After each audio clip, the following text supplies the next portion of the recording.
Hey guys, it's Ashley. Welcome back to my channel. As you can see by the title of today's video, I am doing another review of a new release, the first OMEN. This is going to be a spoiler-free review today, and I am by myself for this one. Dalton is sitting this one out. I know he was with me for my review of Late Night with the Devil and Immaculate, but yeah, I've just had so much fun reviewing these new releases. Just a lot of awesome, well-made horror flicks coming out recently. We're eating pretty good, us horror fans. But yeah, the first OMEN. A young American woman is sent to Rome to begin a life of service to the church, but encounters a darkness that causes her to question her faith and uncovers a terrifying conspiracy that hopes to bring about the birth of evil incarnate. This film is directed by Arkasha Stevenson and stars Nell Tiger-Free. So this is a prequel to the 1976 classic The Omen, and Dalton and I actually just watched The Omen just to kind of get us in the Omen mood.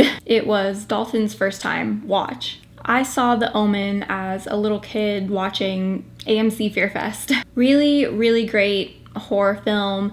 Not my personal favorite, but an all-time classic for a reason. And I know there are some sequels. I've seen bits and pieces of part 2, but never saw any of the other sequels, and I've never seen the remake with Julia Stiles. But yeah, the first OMEN, right off the bat, I enjoyed this so much. I had seen the trailer before Immaculate, and I thought, like, it looks fine. I probably won't see it though. Then I kind of started hearing all of this positive praise for it, which really excited me. And I was like, yeah, I gotta check this one out while it's still in theaters, and I'm so glad that I did. So starting off with some positives, some stuff I liked about it. And again, this is gonna be spoiler-free because I know not everyone has gotten a chance to see this yet. The setting is absolutely gorgeous. It takes place in Rome in the 70s.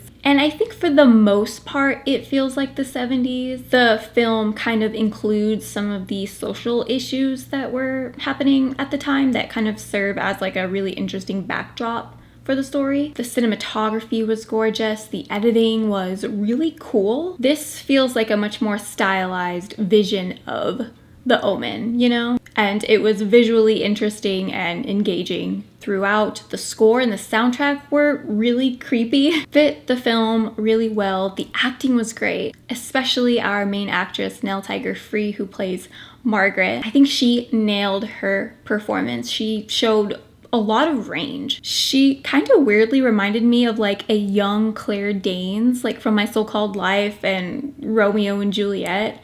I don't know. She kind of had this innocence about her that just reminded me of young Claire Danes.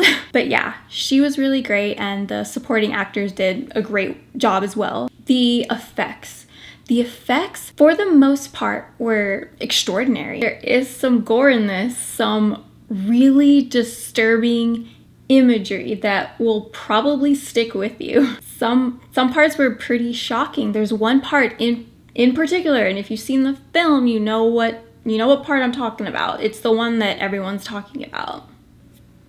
Ooey gooey. Also, the film is just, it's pretty scary. I mean, it's not the scariest movie I've ever seen or anything. There are quite a few jump scares, which if you listen to my Immaculate review that I did with Dalton, I kind of mentioned that that was something I didn't like about Immaculate, and that the jump scares in that film didn't really work for me. They were kind of more loud sounds that jar you instead of genuine scares. This film's jump scares, for the most part, are actually really well done and unsettling and just kind of shocking. So I wasn't too mad at them.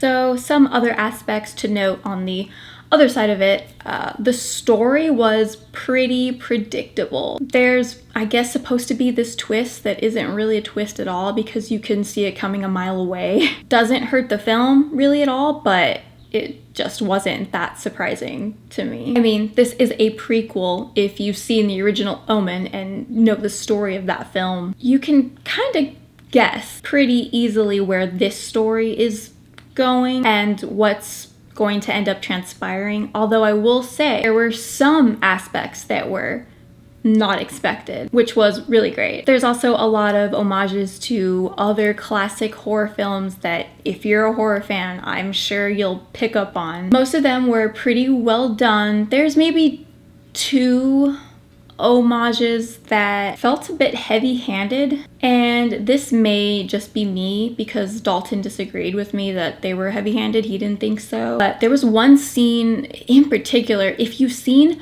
Possession from 1981, you'll definitely recognize what I'm talking about once you see the film. With that scene in particular, although it was well done, I was just like, oh, this is just the same scene from Possession.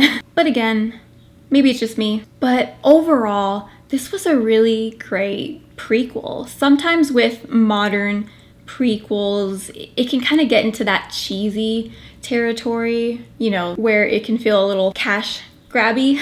This movie was not only successful as a prequel, but I think can be enjoyed as a standalone horror film. You don't necessarily have to see the original Omen to enjoy this, although you should watch the original Omen if you haven't yet. And definitely see this in a theater where it's intimate and dark and loud, because there were some genuinely frightening moments where I was like having to cover my eyes and my ears. I was pretty freaked out, and just experiencing those moments in a movie theater made it even more effective than I think it would have been just watching it at home. So yeah, I would rate the first Omen a 3.5 out of 5, which is funny because that's actually what I rated Immaculate, and I think that I enjoyed the first Omen a little bit more than Immaculate, but I hesitate to give it like a 4 out of 5 because at the end of the day, it's just not the most original thing ever. Like we've seen this before, which is totally fine. It was still really well done,